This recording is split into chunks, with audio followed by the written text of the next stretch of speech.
There we go. Yeah. Give him a wave.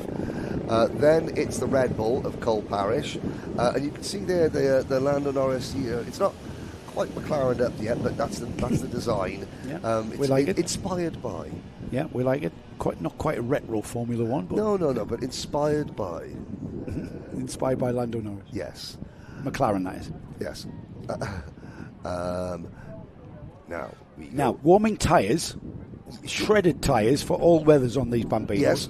LeConte treaded tyre. Yes. Quite robust. Yes. They still need warming up though, don't they? Whether they do Whether they do or they don't is irrelevant. But when you're 6 and 7 years old, you've seen it, and you see everyone else doing it, you have to do the same. Yeah, absolutely. If those drivers believe their tyres are warm enough to make a move, that's good enough at this age. Yeah, the placebo effect. 6 to 8 years old. Yes, blows my mind. If the drivers believe it, therefore it must be true, because don't worry, I haven't worn my tyres up, so I'm going to be more cautious going in. Yeah, absolutely. It's a standing start, everybody, so we are going to be, building the tension and going through a light sequence. We're going to line up. We've got 3 more finals to come, 2 more after this one that are lining up on the grid. Freddie Purnell and Hendrix Fallat, as we mentioned, they are our front row starters. Calman Simon and Cole Parrish on row 2. Row 3 is Vinnie Wright and Max Saint-Hilaire. Then Hayden Bailey and Frank Pearson. Hope you enjoyed that little Frank interview. As we get the light, the green flag flies. The lights go on. When they go off, we will go racing. We await the lights going off, and away we go with Freddie Purnell just getting the drag. And it's Hendrix Fallat who gets a little bit of a friendly nudge from his mate Calman Simon through turn 1 and off up the Dragon Straight towards Spoon. And the Red Tapping Bull of the helmet from the leader. Yeah. Don't overtake me, work with me. Yep, they like they were in both superheats. The Purnell-Fallat combo is together. Calman Simon wants to disrupt that as much as possible, and he has done so. Now remember, we were saying to Calman Simon's team, his dad, that you need to find something for the final, because he just seems to not have the pace here at Glan Y Gors. He had great pace at Shennington. However, there was just something lacking in those 2 super finals. We're going to get the answer now, Henry. Yeah. Whether or not they found what they've been looking for. Yes. The Red Bull of Cole Purnell was very slow away, and the number 74 cart has continued to drop back. Cole Parrish was that? Cole Parrish, right. Yes. Yeah. I'm waiting. There is Cole in the blue race suit going through to him, but he's already down to 8th position. The only driver behind him, somewhat understandably, is Championship debutant Ayrton Edwards-Jones. But there's the twosome have become a threesome. Yeah. And Calman Simon, he will not want Hendrix Fallat to get past him. But you can see that Simon's kart isn't quick enough to push Purnell along. I was just about to say, and there's Fallat through. He slides a bit wide, and Fallat was just waiting for that. Now, whether or not the pace is there for Calman Simon with that yellow Ayrton Senna replica helmet, chasing down the Mansell replica helmet of Hendrix Fallat. Fallat is back where he wants to be. He's on the rear bumper of Freddie Purnell, and what we saw in the superheats was that these two can pull away from Calman. And they're already doing it. They're already doing that, yeah. They're already doing it. You look... Now, Calman Simon is wheeling that go-kart. He is really working hard. Fallat looks like he's in cruise control. You can see Purnell, a thumbs up. They know they are back. It's like the Blues Brothers. They're trying to put the band back together. They are now in perfect harmony once more. There is nothing Simon can do. Yeah, and no, not at all, Henry. He's already dropped quite a few karts lengths. He's back in. He's almost back towards Vinnie Wright and Max Saint-Hilaire, who are having their own little battle, and they're already onto his bumper. Yeah, just look at the fantastic slipstream. Now, can Calman, and of course, in their efforts to adjust the kart to give themselves that bit of extra, there's who's to say they didn't adjust it too far and it's gone the other way? Yeah, absolutely. Because Kalman, now that he's out of that lead battle, let's have a look. A 61.9 compared to a 60.5. So 1.4 seconds, he's right back into the jaws of the 37 Vinnie Wright and the McLaren of Max St. Hilaire. Well, he doesn't seem to have the top-end speed, does he? He's defending. Yeah, he's having to defend at Spoon, and it looked like the Vinnie Wright was just able to tow up behind him and pull away from Max St. Hilaire in the bright orange. That's the McLaren livery, isn't it, that we're calling that? It's not quite papaya, but not quite. No, he's only 6. It'll do. But Simon is under the yellow helmet there. Of Simon is under pressure. He's absolutely under pressure now from Vinnie Wright. Yep. And Vinnie Wright looks like if he got by him, he would pull away. And again, Wright, this is his seasonal debut. Looking at Vinnie Wright didn't compete in last year, so this is his Kart Championship debut.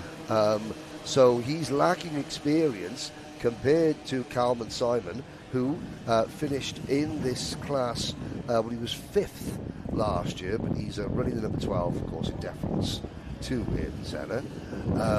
Which was on the JBS Lotus, wasn't it? Yes. From 85. Yes. And 86. Indeed it was. So the 85 car, to me, that's the ultimate. That's beautiful. That's beauty personified. Yes. The lines. Well, first Grand Prix one was in that car, wasn't it? Whether it was the lines or it was the wheels they used in 85. Maybe. Now, obviously, this week is the 75th anniversary of the very first round of the Formula One World Championship. May 13th, 1950, Silverstone. Which, of course, what would the 24 drivers that sat on the grid that day at Silverstone in 1950, what would they have thought of Bambino karting? It's incredible. It is incredible. I mean, all right. So we're gonna just watch Hayden Bailey now. We're going to give Hayden a bit of time because he's drawn up to Max St. Hilaire. And Hayden Bailey, if he's not careful, he's going to overtake Max St. Hilaire. He wants to be careful because he's going to do it. There he is, of the number 86. The number 75 is Frank Pearson, who we spoke to in the paddock show. Frank on the white and green with the flashes of green. But right now, Hayden Bailey, just as our cameramen went searching for him, he's then just blasted up to Max St. Hilaire, and he's given us a race to watch. I mean, which is really good of him. Another driver, first time out in the championship, Hayden Bailey. So this is a battle of the newcomers then. This is a great race between... St. Hilaire, he's a regular. He's a regular. Didn't Max do Max Bambinos?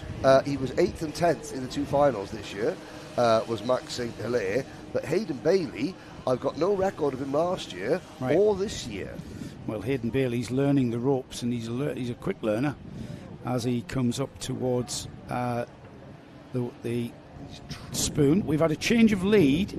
Oh, we got a spin. Oh, that's a spin. Yeah, that was unfortunate. Again, just put off a little bit by the braking area for the spoon, wasn't it? Here he goes, Henry. He was trying to do a Slim Shady round the outside and dipped a wheel there. Just dipped a wheel off. And again, it shows you that obviously the tarmac is higher than the grass because you saw the car that settled. Here we are.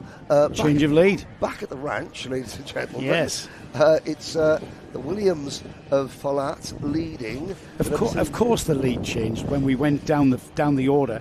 We thought that wasn't going to change, but now we have got a battle for the lead on our hands. So we'll come off the midfield and we'll watch to see if Freddie Purnell on that number 33 can get back ahead of Hendrix Falat. Falat has overtaken, but he hasn't moved away at all. 900ths of a second was the gap between them, and that is the gap you see there. Literally nothing at all. Just the space that is between the transponders on those cars. Yep, and of course Purnell hasn't stood on the top of the podium. He's had a second and a third this year. Third in these standings last year, hasn't had an official Motorsport UK Championship win, race final victory. Whereas Falat leading, he won out. He won in Warden Law, didn't he? Yes, he has. And second at So not unfamiliar with the podium, these two. I'm just looking there, and of course, the mighty Bambinos. Purnell has got a pair of 7th places up to today, but can he make it on to the top step of the podium and complete the podium of podiums? Well, the driver that's going to stop that happening is the driver that he currently follows, and that's Hendrix Fallat. Now, these two absolutely tied together. They look like somebody's put a bungee tie between their bumpers, and they're just circulating together through the right-hander at Spoon, over the curb, down the hill towards Carousel. Don't know who Hendrix was looking at there. Somebody on the infield just had a check to see what he was shouting at. And you know what? It doesn't matter which one of these two has led. They've been equally as effective. Sometimes you get drivers and one is more effective at pushing and the other is more effective at being pushed. Because, of course, it takes two different skills.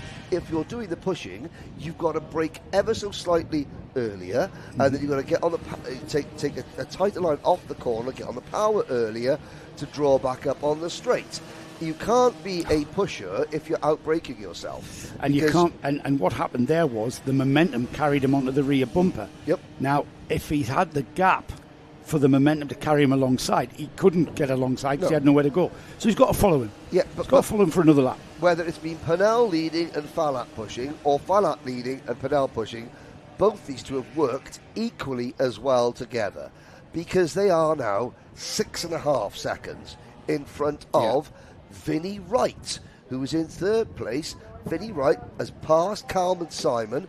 Everybody else has faded and dropped away. Pearson is 5th, St Hilaire after the spin is 6th, Paris 7th, Hayden Bailey after his spin is 8th, and Ayrton Edwards-Jones, I don't think he's going to get lapped. No, he's not going to get lapped. No, he's not. He's going to be fine, I think. We've got one more lap of racing, Henry. And if anything, Fallat has dropped Purnell off that rear bumper where he's been. Doesn't stop Fallat from following that white line on his right. And just look at that slipstream coming into effect as Purnell just draws back up to the bumper. This is an opportunity at the top of the hill. Is he going to take it? They go into the braking area now, and they have to stay line astern because it's defensive driving. He's got the textbook out and he's thumbing through the pages on defensive driving at Glan Y Gors. And that is basically hold the inside line everywhere. And that's what Fallat is doing. But has someone left a post-it note saying, what about when he tries around the outside of turn number 5? He now covers the line. That this is the final descent. This is now Fallat's race to lose. Can Purnell forge a gap? Lovely late entry for Freddie Purnell. He tries to draw up onto the back end of Fallat as they go towards the final turn. It's not going to be enough, and Hendrix Fallat, who took the win at round 1, was second at round 2, will take another win of the season here at Glan Y Gors for round 3. And a great drive, a great fight for Freddie Purnell. He has to wait another week or so before he gets a chance of winning. But